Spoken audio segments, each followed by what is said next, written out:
Hello and welcome back to yet another video on the Alejandro Hernandez podcast. And today I'm going to be releasing my first prediction video for the second round of the NBA playoffs, where I'm going to be talking about the matchups in the Eastern Conference between the Cleveland Cavaliers and the Indiana Pacers and the Boston Celtics versus the New York Knicks. And before I get into those predictions and analysis of those two series, I'm just going to quickly summarize the first round and my predictions for the first round and what the actual results were. So on the Cavs and Heat side of things, I had the Cavs winning in 5. The Cavs ended up winning in 4. I knew they would dominate this series. I just thought the Heat were capable of taking a game, which they almost did. They almost stole game 2 in Cleveland, but a late flurry by Donovan Mitchell and Ty Jerome kind of put that game to bed. And then once the series went back to Miami, the Heat just stood absolutely no chance. They pretty much gave up on the series, losing by almost 40 points in game 3 and then 55 in game 4. It was just a complete massacre. Cleveland dominated on all phases of the game. On the offensive side, they had the highest offensive rating out of any team in NBA playoff history for an entire series. I believe it was in the 125s, almost 130s. The Cavs were just unstoppable. They were not missing a single three-point shot is what it felt like. They were creating so many open looks. They were dominating inside the paint. That matchup between Evan Mobley and Jarrett Allen completely dominated Bam Adebayo and Khalil Ware. And on the perimeter, the Heat just stood no chance at guarding Donovan Mitchell or guarding Ty Jerome off the bench. The Cavs just completely dominated this series. And on the defensive side of the ball, Jarrett Allen and Evan Mobley just ate on the glass. Even on the offensive glass, they were very successful. And then on the perimeter defense, they were able to shut down Tyler Hero, able to shut down Davion Mitchell, force a ton of turnovers by the Miami Heat, made Andrew Wiggins a non-factor. The Cavs were just so dominant in that series. They wind up winning it in 4. And then on the Pacers side of things, I had the Bucks winning in 6. Not my best prediction of the first round. Probably the Lakers in 5 is probably my worst one. But out of all the first round predictions, I believe my second worst was the Bucks winning in 6. Basically, players 1 through 10, if you had to rate the top 10 players in the series, 1 would be Giannis. The other 9 are Pacers, Tyrese Halliburton, Pascal Siakam, Miles Turner, Andrew Nembhard, Aaron Nesmith, TJ McConnell, Obi Toppin, Benedict Mathurin. That's like eight or nine players I just named on the Pacers that I would take over any Bucks player in that series. Dame Lillard coming back was a complete non-factor. He just did not look like himself. And on top of that, he goes ahead and tears his Achilles. It was just, honestly, as a Bucks fan, as a huge Giannis fan, it was really kind of sad to watch for a guy like Giannis who performed at the peak of his powers in this series, but it simply just was not enough to uplift his team above the Pacers. And this series really showed that Pacers-Bucks series showed that the better team is probably going to be way better in a series compared to the best player in the series. Giannis was the best player in the series by far. However, the Pacers team just completely outperformed the Bucks team at every single level. There was a severe coaching disadvantage for the Bucks. Rick Carlisle is an amazing coach, and Doc Rivers got outcoached in this series, both on the offensive side and the defensive side. On the defensive side, Doc Rivers was running a bunch of zone, and the Pacers were just picking that apart. Tyrese Halliburton averaged over 11 assists in this series. It felt like all of the Pacers' buckets that they were getting, all their three-point shots, were off assists. It was just complete defensive breakdown after defensive breakdown in that series in favor of Indiana. And just the bigs, Miles Turner and Pascal Siakam completely outplayed Bobby Portis and Brook Lopez. Brook Lopez was a non-factor in the series. Miles Turner was amazing in this series. And those were all the swing factors that went in favor of Indiana, and that's what gave them the advantage and was able to guide them to a really comfortable win in 5 games for the Indiana Pacers. And obviously you had that meltdown in Game 5, which was just outrageous to watch. As a Bucks fan, I couldn't believe that they were able to come back from being down 7 points with almost less than 30 seconds left. They were able to come back and win that game. And Tyrese Halliburton really stepped up to the plate. And honestly, I was really impressed with the Pacers, which is going to now serve as a very entertaining round 2 series between the Cavs and Pacers. Now, with all that being said, I've just recapped both the Cavs and Heat and the Pacers-Bucks. Now, let's talk about the Cavs and Pacers matchup in the second round. I'm going to give the edge to the Cavs in this series. I just believe they're on a completely other level right now in the Eastern Conference. Their offense is just putting up historical numbers, and it's due to the play of Donovan Mitchell, who has been awesome at creating his own shot. Evan Mobley has been awesome. Jarrett Allen's been awesome, and their knockdown three-point perimeter 3-and-D guys have been amazing. Sam Merrill, Isaac Okoro, Max Strus, DeAndre Hunter, they have all stepped up to the plate for this Cavs team. And they make timely three-pointers. They knock down their open looks at about a 50% clip. They have been absolutely outstanding. Throughout the whole regular season and in that first round against the Heat, they were just unstoppable. And I see this Cavs team giving the Pacers a lot of problems that the Bucks couldn't. Most notably, let's talk about the Pacers side of the ball on offense. Tyrese Halliburton, he was attacking switches against the Bucks that the Bucks didn't really have the versatility on defense to stop. When Tyrese Halliburton would get a guy like KPJ or Dame Lillard off him on a switch, he'd get a big. He would completely cook whatever big was on him, whether it was Bobby Portis or Brook Lopez. Even Giannis at the end of Game 5, he was at the top of the key on those isolation situations. He was blowing by Giannis. He was blowing by Brook, which led to kick out wide open threes. I don't believe Halliburton's going to be – the Cavs are definitely going to make it tougher on Halliburton just due to their switch ability. If Evan Mobley is coming down on a switch, he is the reigning Defensive Player of the Year this season. And it's because of his versatility to cover 1 through 5 positions on offense. He can cover on switches. He can guard point guards. He has the flexibility, the length, the size, the speed, all of that, the athleticism overall to guard guards like Tyrese Halliburton. So I believe Halliburton won't be able to attack switches the way he was in the Bucks series against the Cavs. And on top of that, they have Pascal Siakam in the post, who's probably going to be guarded by Pascal Siakam was going to work in the post against guys like AJ Green, Gary Trent Jr. The Pacers were attacking those mismatches on the low block with Pascal Siakam. I believe the Cavs are going to give Siakam way more of a challenge in this series just due to the overall better athleticism and the better personnel that they have to guard Pascal Siakam in the post. They have guys like Isaac Okoro, Max Strus, who are bigger, stronger, more athletic guys who can hold their own in the post, and as well they can send double teams towards Siakam. And the Cavs are very good at trapping the ball in the half court. So the Cavs are going to have way more success than the Bucks did at slowing down this Pacers offense, who simply could not miss a shot against the Bucks because of how many open looks they were creating. I believe the Cavs are going to be way more buttoned up, way better coached on the defensive side of the ball. And I just believe the Cavs are going to be able to cause more problems for the Pacers offense than the Pacers defense is going to cause problems for the Cavs offense, which is why I give the Cavs the edge in this series. Now, on the Cavs offensive side of the ball, I believe guys like Andrew Nebhart and Nesmith as defenders are going to be huge factors in this series. Are they going to be able to hold their own against guys like Darius Garland and Donovan Mitchell? I say they can't. I believe Donovan Mitchell is going to dominate this series. And the scary part about this Cavs team is they haven't needed Donovan Mitchell to take over like he has at teams that he's been on in the past. For example, last postseason against the Celtics, Donovan Mitchell felt the need to put the team on his back. Even against the Magic in the first round series, he had to put the team on his back and drop 50 in a Game 7 against Paolo Banchero and the Magic last post. I don't think he dropped 50. He might have dropped 40-something. But the point is, Donovan Mitchell's had to put teams on his back in the past. That is not the case with this 2025 Cavs team. He has an excellent supporting cast, excellent three-point shooters in Max Strus, DeAndre Hunter, Sam Merrill, even Ty Jerome off the bench. There's been a lot of weight lifted off Donovan Mitchell's shoulders, and when he is needed to take over, he absolutely can. But he hasn't been asked to do that, which is why the Cavs have been so successful as an offensive team. And I believe the same goes for them in this series. I believe Donovan Mitchell he'll obviously get his buckets. He'll probably average about 25 points per game in the series, but they won't need him to take over to win. They can win in other ways. And I believe that their front court is going to dominate this matchup against Miles Turner and Jarrett Allen. The Pacers were able to take advantage of that against the Bucks. I believe it is a massive, massive upgrade in competition from the Bucks front court and Brook Lopez and Bobby Portis to now Evan Mobley and Jarrett Allen. Miles Turner is not going to have the same success, and he's not going to have the same spacing on the pick and pop that he did against the Bucks. Miles Turner is probably going to struggle from the field in this series, and buckets are not going to come easy to the Pacers just due to the rim protection of the Cavaliers with Jarrett Allen and Evan Mobley. So it's going to be a lot of jump shooting that the Pacers are going to have to rely on to score in this series. And on the offensive side of the ball, I just believe the Cavs are bigger and stronger, which will lead to advantages on the offensive glass for the Cleveland Cavaliers. Now, with all that being said, I believe the Cavs are going to win this series in 5 games.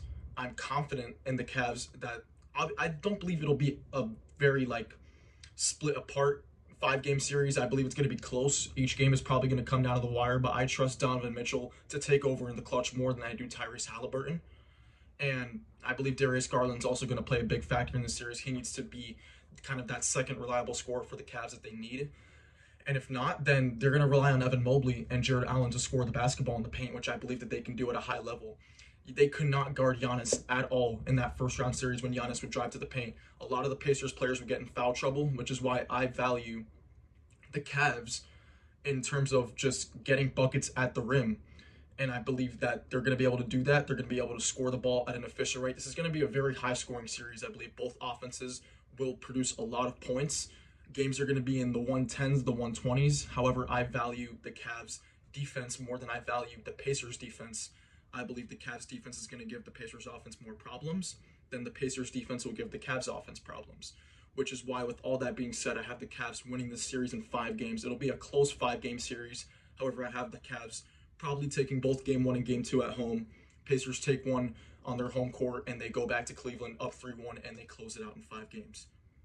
All right, now let's talk about the Boston Celtics and the New York Knicks. And before I get to the prediction for that series, let's just quickly recap the same way I did the Cavs Heat and the Pacers Bucks. I'm going to recap Boston versus the Magic and the Knicks versus the Pistons, which were both pretty entertaining series, most notably the Knicks Pistons, which ended up with the Knicks winning in 6. I'm first going to talk about the Boston series, though. I had Boston winning this in 5. Both of these Eastern Conference round 1 predictions I nailed. I had Boston in 5 and the Knicks in 6, and those were the exact results of those series. I had Boston in 5 just due to their just offensive explosions that they can go on 3-point shooting. They take a lot of threes, they make a lot of threes, and the Magic had some success at stopping their three-point shot making. They made it difficult on the Celtics, which was keeping the scores low. The scores were mainly in the 90s and the 100s, which was kind of surprising. But the Magic defense were one of the best defenses in the NBA, and that did show its face in this series. They gave Boston some trouble. However, I believe Jason Tatum has risen to a completely whole nother level, specifically in games 3 through 5. He averaged about 36 points per game in those 3 games. He completely took over, and Boston won 2 out of those 3 games. The Magic were able to take 1 at home in a close battle. And honestly, I think the future looks very bright for the Magic. They have Paolo Banchero and Franz Wagner. They need to build around those 2 critical pieces of their franchise. They're both very young players. If they surround those 2 players with good perimeter shooting, just a bunch of 3-and-D guys. They had guys like Contavious Caldwell Pope. However, he's just at the later stage of his career. If they get younger 3-and-D guys who can probably shoot the 3 at above 35%, and they get a better rim protector, I believe this Magic team is going to be a contender in years to come. Just because Franz can play and obviously Paolo can play. Both those guys got buckets all series. They were averaging probably both of them over 25 points per game in this series. But those were the only 2 reliable scorers for the Magic, which was what led to them losing in 5 games. They had no third reliable scorer on their team, probably Wendell Carter, who's an inconsistent 3-point shooter and not great in the paint. And he was a decent rim protector, but they just need better weapons all around to support Paolo and Franz, and they did not have that in this series. And on the Celtics side of things, in the 1 game Jason Tatum missed, Jaylen Brown took over, scored, I think, 36 points. So that 1-2 punch of Jaylen Brown and Jason Tatum probably remains the best duo in the NBA. And when one is down, the other steps up. In games 3 through 5, it was Jason Tatum who stepped up to the plate, and then the 1 game that Jason Tatum missed, Jaylen Brown stepped up to the plate. A concerning factor was the play of Kristaps Porzingis in this series. He was very down, and a lot of Celtics fans and just overall viewers were very critical of Kristaps in this series, just due to his offensive efficiency. He was not scoring the ball at a good clip. He was not shooting the 3 well. His rim protection was wonky. It just wasn't a great series for Kristaps, which might be something to keep an eye on as these playoffs continue. And I do believe Boston will win this series against the Knicks. But when they eventually do face the Cavs in the Eastern Conference Finals, the play of Kristaps Porzingis might either swing the series in favor of Boston or in favor of Cleveland. So that's going to be something to keep an eye on. But overall, Jason Tatum, if he performs the way he performed in games 3 through 5, I don't see a team in the Eastern Conference, let alone the whole entire NBA, that is going to be able to take down Boston. Just because Jason Tatum, he had a down postseason last year in terms of efficiency and just, overall scoring the basketball, but he averaged 36 points per game in games 3 through 5.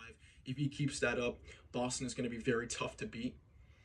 And that is my overall takeaway from the Boston and Magic series. Boston did kind of fall asleep for 1 game in Orlando, and that's why they were able to steal 1 game, which is why instead of having a sweep, I had Boston winning in 5. They end up winning in 5 games. And now let's transition to the Knicks Pistons series, and what a series that was. The Knicks end up winning in 6, but games 2 through 6, the margin of victory was only 6 points. It was very, very, very competitive series. The Knicks were heavily favored by the odds makers. I suggested that I gave the Pistons a real shot at winning this series, and they were a couple bad calls away from probably taking this to a game 7 back in New York, like that Tim Hardaway three-pointer at the end of the game that did not get called. Had that been called, Tim Hardaway makes all his free throws. We're heading to Madison Square Garden for a game 7 between Pistons and Knicks. This series definitely delivered in terms of entertainment. However, my overall takeaway was Jalen Brunson was playoff Jalen Brunson. He is a bona fide superstar in this league, and he was able to put the Knicks on his back and just carry them to victories, most notably in Game 6 when he hit that game winner on Asor Thompson.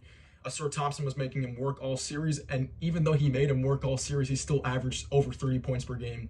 He was getting whatever he wanted, whether it was at the three-point line, whether it was driving to the basket, his floater game, his mid-range game, everything was falling for Jalen Brunson. He was getting to the free throw line. Everybody was in foul trouble in this series. It was a very physical series, which I think will pose trouble for the Knicks heading into this Boston series, just due to the wear and tear that they suffered in this Pistons series, and especially because their 5 starters were loaded up on minutes by Tom Thibodeau. And while the Celtics have good depth in Peyton Pritchard, Sam Hauser, Al Horford, those guys coming off the bench getting significant points and significant minutes for the Boston Celtics, the Knicks don't get any significant minutes from their bench. I believe the Pistons outscored the Pistons bench with Malik Beasley, Dennis Schroeder, Paul Reed, those type of guys. They completely outscored the Knicks by over 100 points. The Pistons bench outscored the Knicks bench by over 100 points in this series. The Knicks just have no reliable bench scoring. They have Mitchell Robinson who comes in. They might run double big with him and Cat at certain points, or they just bring Cat off the floor and have Mitchell serve as the rim protector. He's not really scoring the basketball on an efficient rate. Then you have Miles Deuce McBride, who comes off the bench, who's kind of a streaky three-point shooter. He wasn't great in this series. And then your other guy who comes off the bench is Cam Payne, who had that, obviously, great run in Game 1, but other than that, he did not offer the Knicks anything else throughout the rest of the series. So bench scoring is a very, very big concern for the Knicks heading into this Boston series, because in the non-Jalen Brunson minutes, the non-Karl Anthony Towns minutes, the Celtics are going to kill the Knicks. And I believe that's going to be the main determinant on the Celtics and Knicks series. It's just bench scoring, just bench reliability. Tom Thibodeau is going to be loading his guys up on 40-plus minutes every game. And that's what happened in the Pacers series last year. And Jalen Brunson went down, Mitchell Robinson went down, Josh Hart went down. Pretty much Dante DiVincenzo was the last one standing. And I believe it's very likely that that happens again in the next Boston series. But with all that being said, I had the Knicks winning in 6 just due to Jalen Brunson taking over late in games, which he did. And I knew he could, and he was far away the best player in that series, like I said he was going to be, and he was. And that was what led to the Knicks winning in 6.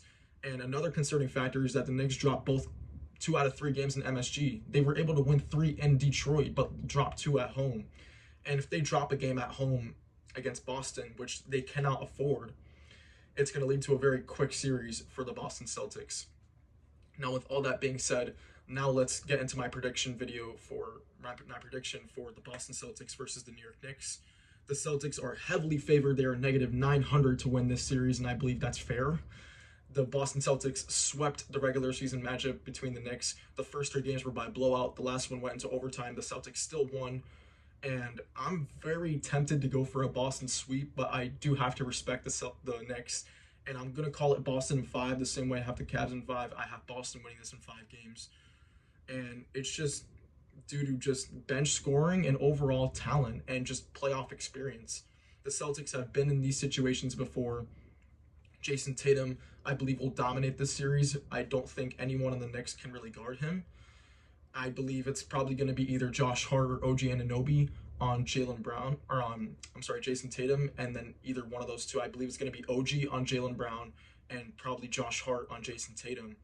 And I believe the Celtics are going to attack Jalen Brunson on switches and just their overall three-point shooting. The Celtics are a far better three-point shooting team than the Knicks are, which gives Boston a massive advantage in terms of just offensive efficiency in this series. If the Celtics can knock down about 12 to 18 three-pointers, the Knicks are probably going to struggle to get to 15 three-point makes. And I just think that's going to be the main determinant in this series, three-point shooting. The Celtics are a way better three-point shooting team. The Knicks do not defend the three well. I believe they're one of the bottom 5 teams in the league at defending the three-point shot. The Pistons were able to take advantage of that with guys like Malik Beasley, Tim Hardaway, Tobias Harris. They were all shooting the three at a very efficient rate. and I believe the Celtics are going to take advantage of that. Derek White is probably going to have a bounce back series. Drew Holiday's a little banged up. He missed, I think, Game 5 against the Magic. Yeah, but even though they have Peyton Pritchard coming off the bench, so if Drew Holiday's not performing at a high level or he's banged up, they have Peyton Pritchard, sixth man of the year. Peyton Pritchard coming off the bench, who's going to be knocking down 3-point shots. And I could see Boston winning a ton of these games by blowout. I just don't think they're going to be close. And the Knicks might get games down to the wire.